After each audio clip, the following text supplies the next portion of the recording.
20 फरवरी 2025 बहुत से बड़े नामों को पीछे छोड़कर रेखा गुप्ता दिल्ली की सीएम बनी। कौतूहल सब में था कि भाई ऐसी क्या खासियत कि इनको चुना गया। फिर धीरे धीरे रेखा जी ने खुद बता दिया कि एक काबिलियत तो इनमें बहुत खास थी। इन्हें बाउंड्रीज पसंद नहीं थी। सीमाओं से बाहर जाकर घटिया से घटिया शब्द का प्रयोग करने से हिचकती नहीं थी। रेखा गुप्ता जब सीएम नहीं थी उस वक्त सीएम अरविंद केजरीवाल को उसकी मां की कोख में वापस भेजने की बात करती थी। प्रियंका गांधी के चुनाव लड़ने पर कहती थी कि जैसे रावण ने शूर्पणखा और कंस ने पूतना को भेजा था वैसे ही राहुल गांधी ने प्रियंका को भेजा। सीएम बनने के बाद भी उनके इन गुणों में कोई कमी नहीं आई। मैडम का मानना है कि 2014 से पहले भारतीयों में ना स्वाभिमान था और ना ही सम्मान। मोदी जी ने 2014 के बाद इस देश को फर्श से अर्श तक पहुंचा दिया। इससे पहले भारत को क्या देखते थे? सपेरों का देश। पर 2014 के बाद यदि विदेश में कहीं पे भी जाते हैं और भारत शब्द बोल दें तो वो खड़ा होके नमस्कार कर दे। आशा समझो तो मैडम कह रही थी कि अपन तो आजाद ही 2014 के बाद हुए। सीएम बनने के बाद एक इंटरव्यू में मैडम चीफ मिनिस्टर ने अखिलेश यादव को टोटी चोर कहा। अखिलेश यादव आए थे दिल्ली में प्रचार करने। टोटी चोर मतलब जो भाषा एक सोशल मीडिया ट्रोल की होती है, मैडम उसमें पारंगत रही हैं और उस भाषा से उनका प्रेम ऐसा है कि मुख्यमंत्री जैसे पद पर बैठने के बाद भी उसे छोड़ नहीं पाई। राजनीति में आई कैसे? छात्र राजनीति, दूसरा अध्यक्ष, फिर पार्षद, फिर विधायकी के चुनावों में हार और आखिरकार दिल्ली के सीएम की कुर्सी तक रेखा गुप्ता का सफर कैसा रहा है, पार्ट 2 पावर के इस एपिसोड में बताएंगे हम।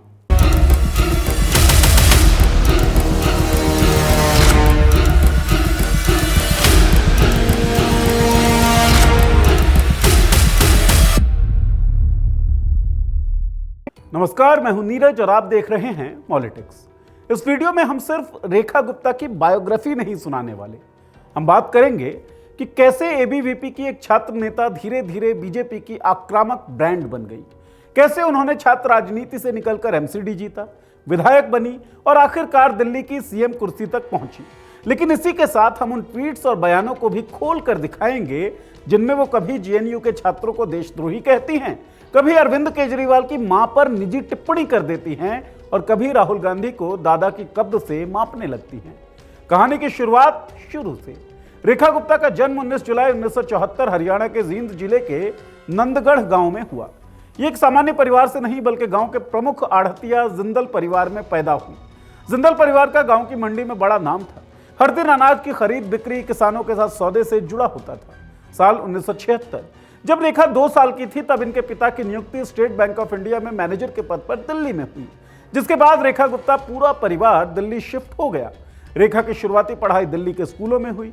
साल 1992 में रेखा गुप्ता ने दिल्ली यूनिवर्सिटी के दौलत राम कॉलेज में बीकॉम में दाखिला लिया। पढ़ाई करते हुए इनका ध्यान सिर्फ पढ़ाई पर नहीं था। क्लासरूम से ज्यादा वक्त कैंपस में बीता। कॉलेज की दीवारों पर लगे छात्र यूनियन के पोस्टर पढ़ते हुए, चुनावी कैंपेनिंग के नारे सुनते हुए और कैंटीन में होने वाली राजनीतिक बहसों में शामिल होते हुए। इस सब से रेखा ये समझी कि दिल्ली यूनिवर्सिटी में असली ताकत किसके पास है? डूसू के पास, यानी दिल्ली यूनिवर्सिटी के छात्र संघ के पास। और फिर उन्होंने आरएसएस की छात्र शाखा एबीवीपी से जुड़ने का फैसला किया। रेखा गुप्ता ने धीरे धीरे कॉलेज की हर डिबेट, हर मंच पर अपनी मौजूदगी दर्ज कराई। चुनावी कैंपेनिंग की ट्रेनिंग ली, दीवारों पर पोस्टर चिपकाए, एबीवीपी के लिए वोट मांगे, लड़कियों को संगठन में जोड़ने की जिम्मेदारी ली और यूनिवर्सिटी प्रशासन से भिड़ने में पीछे नहीं हटी। 1995 में डूसू का सचिव पद जीता और 96 में अध्यक्ष चुनी गई। ये छात्र राजनीति की उनकी सबसे बड़ी जीत थी, क्योंकि डूसू की अध्यक्षता को दिल्ली की राजनीति का ट्रायल रूम माना जाता है।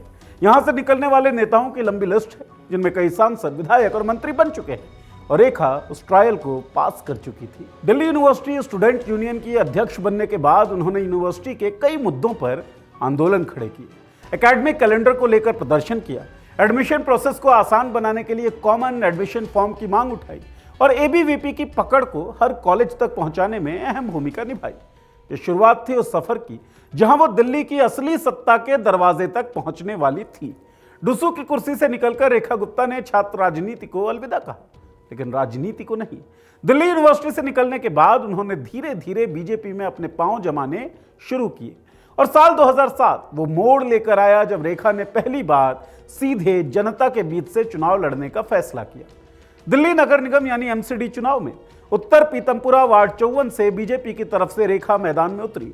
चुनाव प्रचार में उन्होंने एबीवीपी की ट्रेनिंग का खूब इस्तेमाल किया, टीमें बनाई, नारों और रणनीति पर मेहनत की और सोशल नेटवर्किंग से पहले ही जमीनी नेटवर्किंग को हथियार बनाया और अंततः कांग्रेस प्रत्याशी को करीब 6700 वोटों से हराकर पहली चुनावी जीत दर्ज की। पार्षद बनने के बाद रेखा ने खुद को एक्शन में रहने वाली नेता के रूप में पेश किया। उनकी पहचान बनी तेज आवाज में बोलने वाली, हर कार्यक्रम में कैमरे के सामने सबसे पहले आने वाली। उन्होंने इलाके में सुमेधा योजना की शुरुआत की, जिसमें लड़कियों की शिक्षा, सैनिटेशन ड्राइव्स और पेड़ लगाने जैसी पहल शामिल थी। कई लोगों को ये एक इमेज बिल्डिंग एक्सरसाइज लगी, लेकिन पार्टी ने उन्हें इसका इनाम दिया। 2012 में रेखा दोबारा इसी वार्ड से चुनाव लड़ी। एक बार फिर रेखा ने करीब 8000 वोटों से जीत दर्ज की। इस बार उन्हें एमसीडी की स्टैंडिंग कमेटी का सदस्य बनाया गया। ये कमेटी ही एमसीडी का असली पावर सेंटर होती है। इस दौरान रेखा की पकड़ पार्टी के भीतर इतनी मजबूत हो चुकी थी कि उन्हें बीजेपी दिल्ली महिला मोर्चा का महासचिव बना दिया गया। यानी अब वो सिर्फ पार्षद नहीं थी, बल्कि बीजेपी की महिला आक्रामकता का चेहरा थी। उनकी पॉलिटिक्स साफ थी, शहरी मध्यम वर्ग को टारगेट करना, राष्ट्रवाद की भाषा बोलना और विपक्ष पर सीधे हमला करना, आपको अराजकतावादी गैंग और कांग्रेस को वंशवादियों की दुकान कहना। इनकी आक्रामकता धीरे धीरे उनकी पहचान भी बनी और विवादों का कारण हुई। रेखा गुप्ता को एमसीडी में 2 लगातार जीत के बाद साल 2015 में बीजेपी ने दिल्ली विधानसभा में शालीमार बाग विधानसभा सीट से मैदान में उतारा। यह सीट बीजेपी की पारंपरिक सीट मानी जाती थी, लेकिन इस बार हालात अलग थे। अन्ना आंदोलन से निकली आम आदमी पार्टी और केजरीवाल की लहर थी। रेखा गुप्ता ने यहां से चुनाव लड़ा, लेकिन आप उम्मीदवार वंदना कुमारी के हाथों लगभग 11,000 वोटों से हार गई। यह हार उनके राजनीतिक सफर का पहला बड़ा झटका था। रेखा के साथ साथ इस चुनाव में बीजेपी को भी बड़ा झटका लगा और पार्टी मात्र 3 सीटों पर सिमट गई। रेखा गुप्ता को जिस आक्रामकता के कारण बीजेपी ने इस चुनाव में अपना उम्मीदवार बनाया था, वो आक्रामकता विधानसभा चुनाव में हार के बाद अश्लीलता में बदल गया। 12 अगस्त 2016 का ये ट्वीट पढ़िए। After coming back media asked Kejriwal, कैसे पता कि मोदी तुमको मारना चाहते हैं? केजरीवाल, मैंने मोदी को बाजार से लाल हिट खरीदते देखा था। ये तो बस शुरुआत है, आगे और ट्वीट्स देखिए। साल 2016 में जब उरी हमले के बाद मोदी सरकार ने दावा किया कि भारतीय सेना ने पाकिस्तान में सर्जिकल स्ट्राइक की, तो पूरे देश में बहस छिड़ गई। सरकार की तरफ से कहा गया कि पाकिस्तान की जमीन पर घुसकर आतंकवादी ठिकानों को तबाह किया गया है। वहीं विपक्ष की तरफ से सवाल उठे, क्या सच में स्ट्राइक हुई थी? कोई सबूत है? ये कोई असामान्य बात नहीं थी। लोकतंत्र में विपक्ष का काम है, यही होता है, सरकार से सवाल पूछना, सबूत मांगना, पारदर्शिता की मांग करना। जब दिल्ली के मुख्यमंत्री अरविंद केजरीवाल ने भी यही सवाल उठाया कि क्या सरकार बताएगी कि स्ट्राइक के क्या सबूत हैं, तो बीजेपी नेताओं ने उन्हें निशाने पर ले लिया। लेकिन सबसे विवादास्पद और बेहुदा बयान आया रेखा गुप्ता की तरफ से। 5 अक्टूबर 2016 को ट्वीट किया, केजरीवाल अपना जन्मदिन कभी नहीं मनाता। उन्होंने अपनी मां से एक घटना का वीडियो मांगा था, जिसे वो नहीं दे सकी। रेखा गुप्ता का यह ट्वीट दिखाता है कि वो राजनीतिक असहमति का जवाब तर्क से नहीं, अश्लील निजी टिप्पणियों से देती हैं। जब साल 2019 में लोकसभा चुनाव में प्रियंका गांधी के उतरने की भी अटकलें लगाई जा रही थी, तब इनका ये ट्वीट देखिए। Ravan sent his sister Shurpanakha to defeat Ram, Kans sent his sister Putana to kill Krishna, Hiranyakashyap sent his sister Holika to kill Prahlad, Rahul Gandhi sent his sister Priyanka for Modi ji, take it granted, history repeats. इसके अगले महीने मार्च 2019 में ही केजरीवाल को लेकर एक इन्होंने फिर से ट्वीट किया, अरविंद केजरीवाल, दिल्ली तेरे बाप की भी नहीं है जो तू यहां मुख्यमंत्री बनकर बकवास कर रहा है। दिल्ली जनता की है और जनता ही तुझे तेरी मां की कोख में वापस भिजवाएगी, कमीना कहीं का। लेकिन इनका यह बेतुकापन सिर्फ राजनीति तक सीमित नहीं था। 2019 में ही जब जेएनयू के छात्र हॉस्टल की फीस बढ़ाने पर प्रदर्शन कर रहे थे, तब इन्होंने जेएनयू के छात्रों को देशद्रोही कहकर जेएनयू को बंद करने की सलाह दी थी।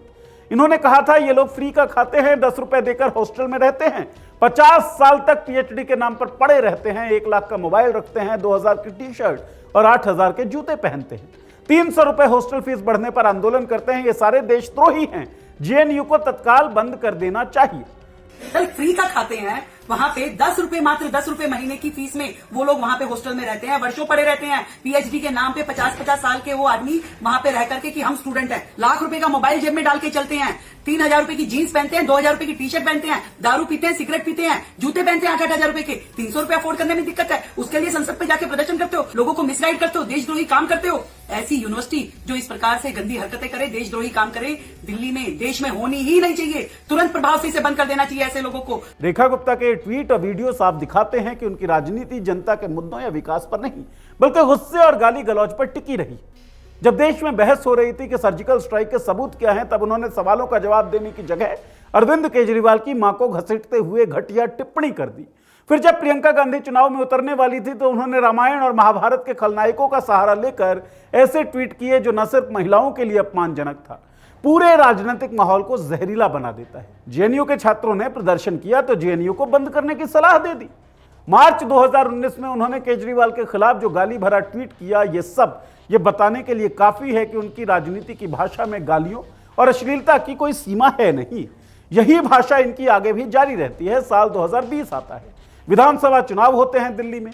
बीजेपी एक बार फिर शालीमार बाग से इन्हें टिकट देती है। इस बार आम आदमी पार्टी की लहर थोड़ी थमी जरूर थी, लेकिन पूरी तरह खत्म नहीं हुई थी।